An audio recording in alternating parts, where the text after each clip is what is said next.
So during this lockdown, I've been trying to improve my golf swing. All of this lockdown and coronavirus and stuff led me to think that maybe I should try to teach people some of the breathing techniques that might be useful to them. So what follows is a breathing technique that I learned accidentally, really, in search for how to do Simran meditation. I was lost, I guess, and I was searching for what techniques, how to do meditation and how to do Simran, Nam Japna. What I want to talk about in this video is to help you guys learn a breathing technique which could prove very useful, very powerful at different stages of your life, at different situations. If you're unfortunate enough to catch this coronavirus infection, it could save you from ending up in hospital. If you do end up in hospital, it could save you from being put on a ventilator. And in any case, in other situations in life, it could still be a useful tool to learn. So essentially a breathing technique. It's got nothing to do with the Nam, Japana or Simran or meditation. Although if you learn it, it could be a good starting point to go in that direction. So in this video, I'll be sort of showing what happens if you actually do Simran, deep meditation, Nam Japana, where in that process, your breathing essentially dies down to close to zero. The deeper you go in meditation, the shallower becomes your breathing, the less movement of the diaphragm, and because in those states your body is being saturated with other energy rather than from breathing. But so I'll show in the little clip what happens when you do actually do deep meditation, what happens to breathing, and then show the breathing technique later on that you can all practice, use, and I'm sure you'll find it useful in different situations of your life. And the more you practice it, the more you master it to make it really very familiar within yourself, the more useful it can be to you.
So if you're feeling cold, obviously put the blanket over your shoulders or any other appropriate clothing.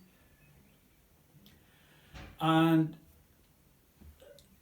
what I'm going to demonstrate is first how to warm up for the exercise. So that really get to know the parts of your body involved in this. Your right lung, your left lung, the extent of it, all the diaphragm, the range of movement in the diaphragm, the back, how the lungs put pressure on the back. So in other words, the whole cavity here, we're gonna work to develop its capacity and feel it. So the starting point of the exercise or the initial stage of the exercise is to help people get to know what it is that you're going to do in the longer kind of breathing exercise. And so what I'm recommending is 30 deep breaths, which will take you about 5 minutes, to really feel, expand all the muscles, and then we'll move on to the kind of routine deep breathing, which will become automatic eventually. So I will demonstrate 5 or 6 deep breaths, and then and what I'm asking you to do is to do 30 of those, so you really get to know the full system, all the muscles involved, and then we'll go on from that. Okay. So in terms of positioning, okay, you can sit like that. You can put your hands here. You can put your hands here. Whatever suits you. And hopefully the camera can pick up the details of what I'm doing with the diaphragm and so on. Okay, so eyes closed. Why eyes closed? Because the whole purpose of the exercise is to supersaturate your blood with oxygen.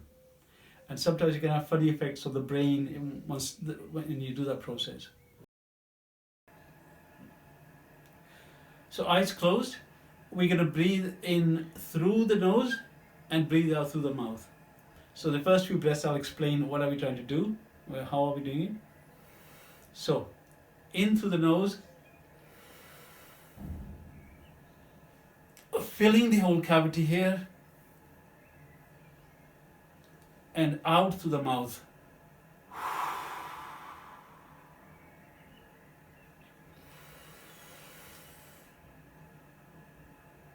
Hold for a few seconds. So before the breathing out, hold for a second or two. So you can really feel the stretch here. Yeah.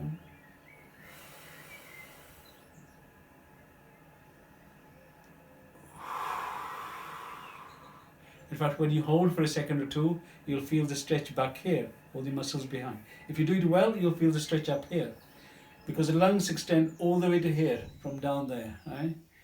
You know, the left lung with the heart in here is a little bit smaller than the right, but the extent of it is all the way to the back, up to here, down to here, the diaphragm here, upside down U shape. It stretches as it contracts, it goes down to almost here. So the movement here in normal breathing is about an inch, or the diaphragm moves about an inch here. Here we're making it move 3 to typically 4 inches all the way down there. Yeah. Okay, let's do a few more.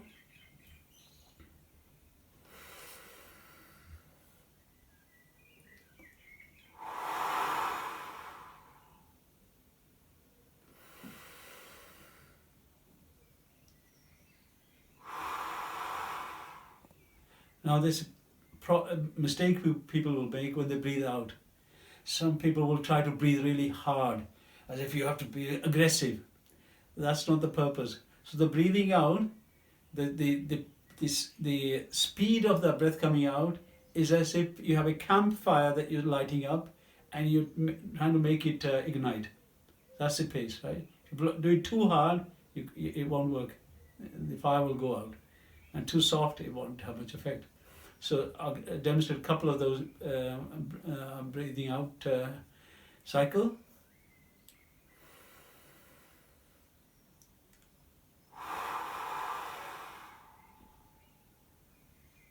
Try to empty the cavity totally, right? By pushing bringing the diaphragm right up there.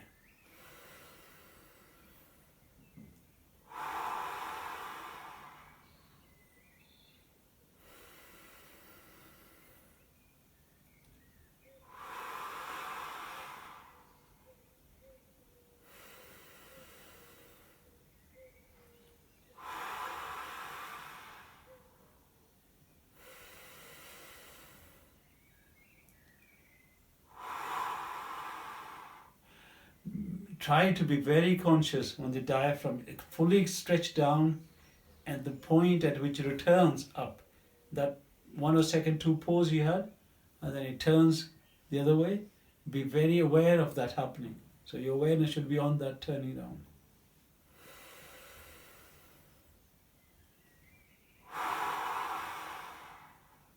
And as much as you can, squeeze the whole cavity in to empty it totally. Remember, the end goal is we try to make every part of the cavity here stretch to its maximum, fill the lungs all the way up to there, all the way down there. We're feeling the stretch at the back, we're feeling the stretch all in the cavity here, and we're feeling the diaphragm pushing way down on the abdominal cavity there. Yeah, that's what we're doing.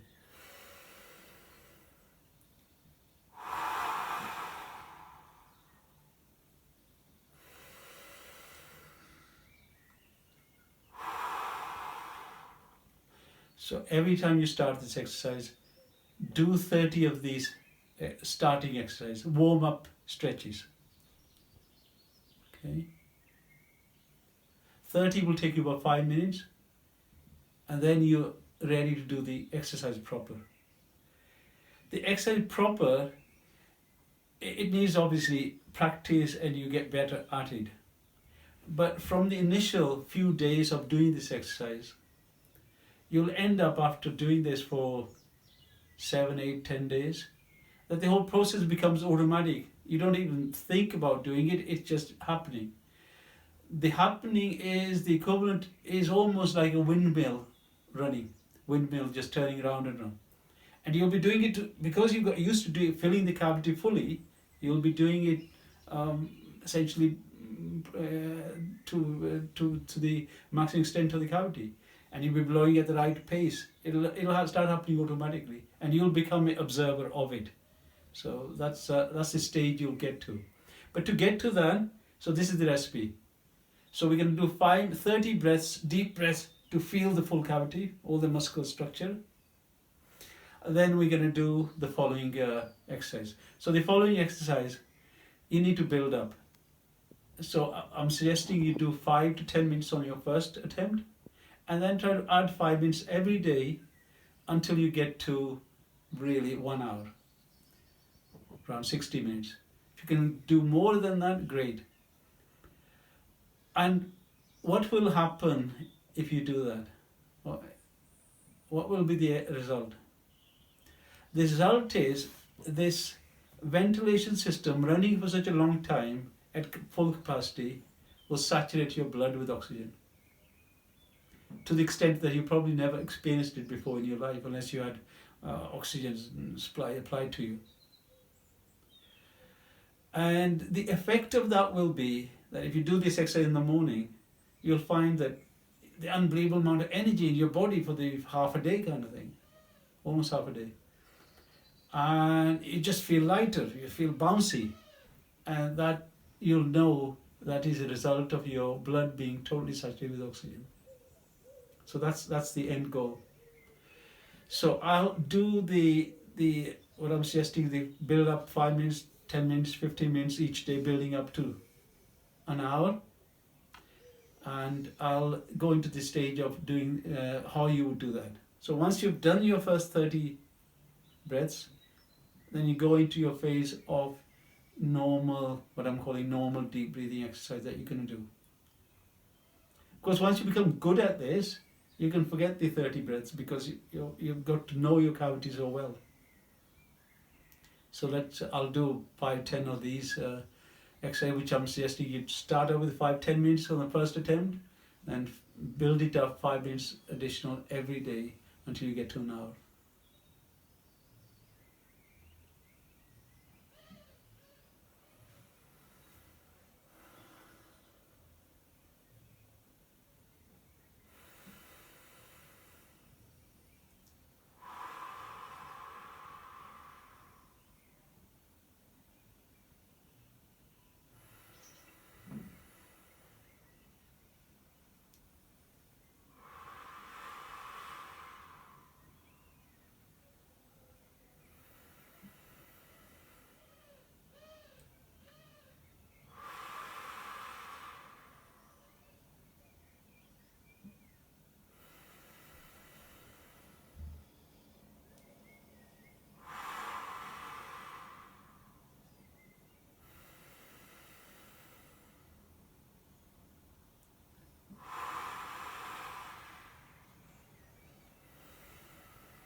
Okay, so that's the exercise really. The first phase is the warm up. Do the warm up for the first 5-6 days that you practice. Become comfortable that you know what you're doing. You start right here. So I've done that for about a minute. I think a minute you'll do about 10 breaths in 1 minute, and do the minimum of 5-10 minutes the first time, and then start building it up 15-20 minutes. The sooner you get to 60 minutes, the better. And then see how you feel after you've completed that. If you could do more than an hour, even better. First thing in the morning is probably best. As I said, fresh air, open window is the thing to do. Once that process of breathing it has become automatic, as I was suggesting there, what will happen is your mind will get bored or start wandering around. What do?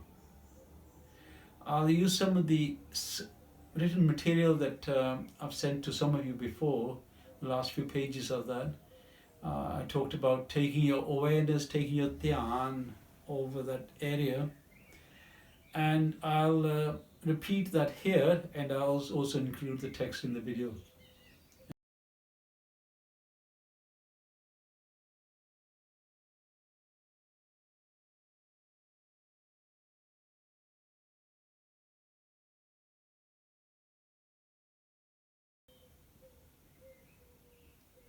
Okay, so this part I mentioned, I'll talk about what to do with the mind when you're doing this. If you've doing this, you're breathing exercise 5-10 minutes, soon the mind starts wandering.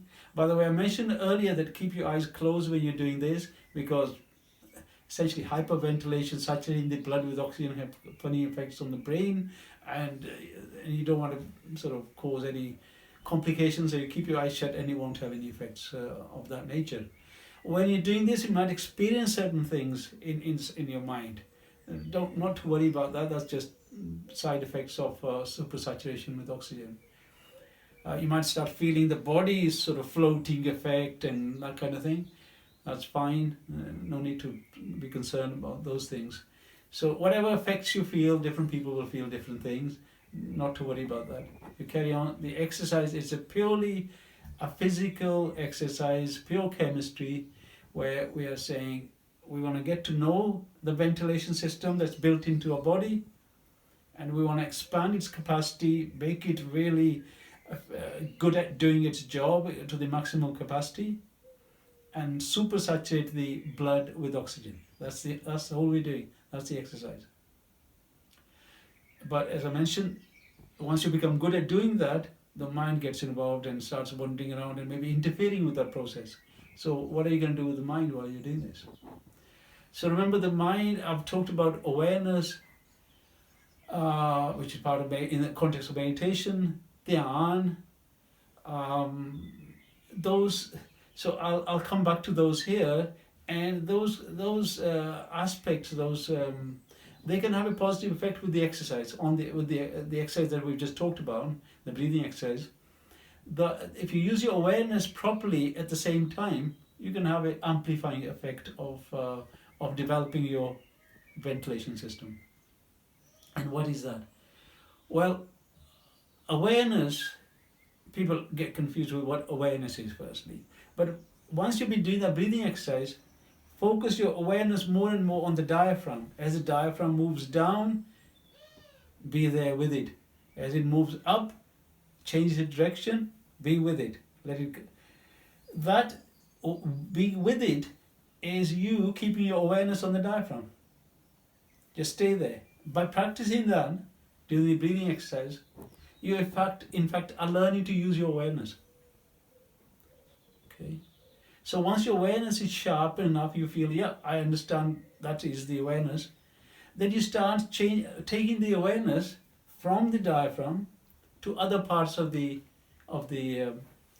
ventilation system. So other parts being, start up there maybe, the breath coming in through the nose, behind the nasal cavity, through the trachea, spreading out to the left lung, right lung, and then down to, taking your awareness down to the diaphragm, and do the opposite. So when the breathing process has become quite deep for you, is quite automatic, it's running by itself, the windmill is turning, or the madani, as Baba Kabir ji calls it, madani chaldi, madani is dud radkdi. That's what it'll become. You'll become, it's an automatic process, and you just become observer of it. At that point, when you're becoming observer of it, I'm asking you to take your awareness, follow the whole ventilation cavity to each corner of its existence, its presence. So I started up here, nasal cavity, up through the trachea, into the lungs. Be there as the muscles stretch, as the lungs stretch, as the lungs expand down. Be there at the back as the lungs put pressure on the back. And be there when it does the opposite. Shrinks, diaphragm relaxes, and the air expels. Just be there with it. Let it happen. You will stop. Remember, don't try to do the breathing at this stage, because you moved on. The breathing is going on and you're watching it happening. You're the observer at this point. Some people may get to the point in 3-4 days, some people may take 7, 8, 10 days, but it will happen. Once that's happening, I'm asking you to do what I've just described with the awareness. Essentially, exploring all corners of the ventilation system with your presence. The more you do, the more effect you're having on the whole health of the ventilation system. You perfect this through weeks of exercise, weeks of practice. It'll become a very powerful tool for you to use when the need arises. And in the current environment, coronavirus, disease and so on, as we all know, the problem is with the lungs. The biggest thing anybody can do for themselves is, if they end up in hospital, avoid going into having a ventilation system, mechanical ventilator put onto you. This exercise, if you practice it and you happen to have the misfortune of getting ill with that illness, practice it. You may avoid going to the hospital, and B, if you do end up going to the hospital and they put oxygen on you as the first stage, this practice can most likely avoid you being put onto the mechanical ventilator. And not only that, once you develop this skill, you'll be able to use it in different contexts, and I'll describe that later on in the video here.